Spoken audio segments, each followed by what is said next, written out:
thanks a lot. And first of all, I want to thank you gratefully for your kind invitation. It's a great honor to have the opportunity to speak on such a panel.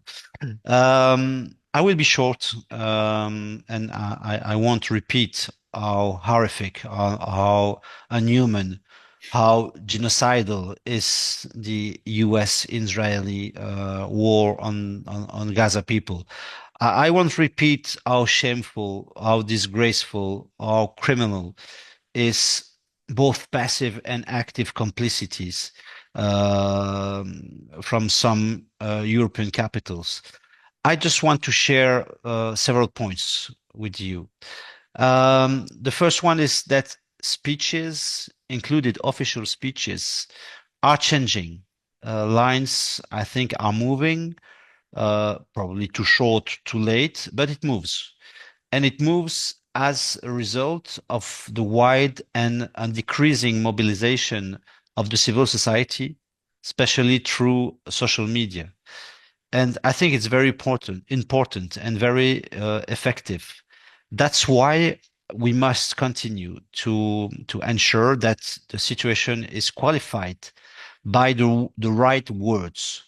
And I see, for example, in the French public debate, to which, as you know, we are in Belgium very connected to, in the French public debate, for several weeks, the use of words such as genocide, deportation, ethnic cleansing, concentration camps, and so on, the use of such words has become like common.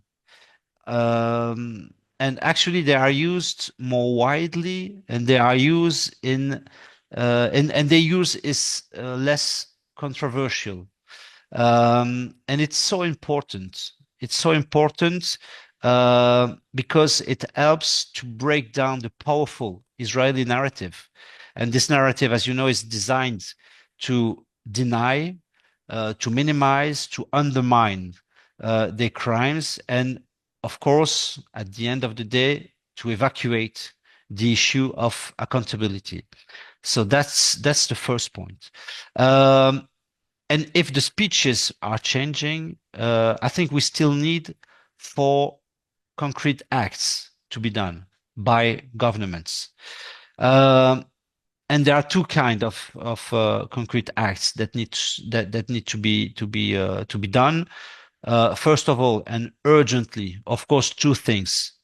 Humanitarian aid must be delivered with respect for the principle of independence. That's very important. The control of Israeli authorities is just unacceptable. And secondly, of course, ceasefire, permanent and final. And secondly, beyond the emergency, and I would say on the political level, I would like to share 4 points that for me are priorities.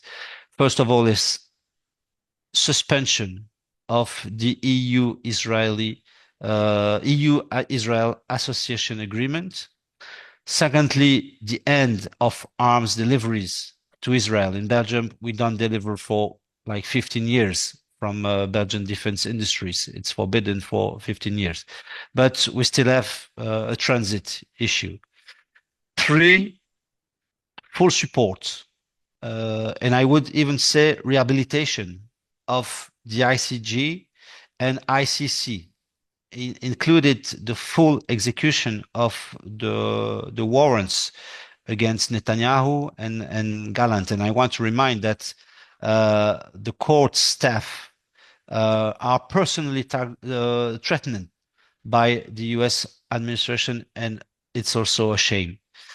Last point, last political priority is this one: diplomatically, economically, on defense issue. We all know that the US still have a huge weight in the Middle East region, especially in the Gulf. Nevertheless, I would say that Europeans should do more to find a place in the region and to rebuild I would say, stronger alliances with the Arab countries in order to coordinate bigger pressure on Israel and drawn together perspectives for lasting peace.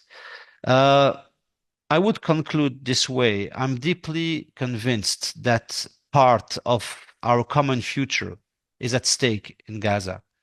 The world based on the rule of law equally for everyone, no matter your religion, no matter the color of your skin, is at stake in Gaza. And that's why the question of Palestine is not like others. And that's why we cannot give up. And that's why we won't give up. That's what I wanted to say as first intervention. Thank you.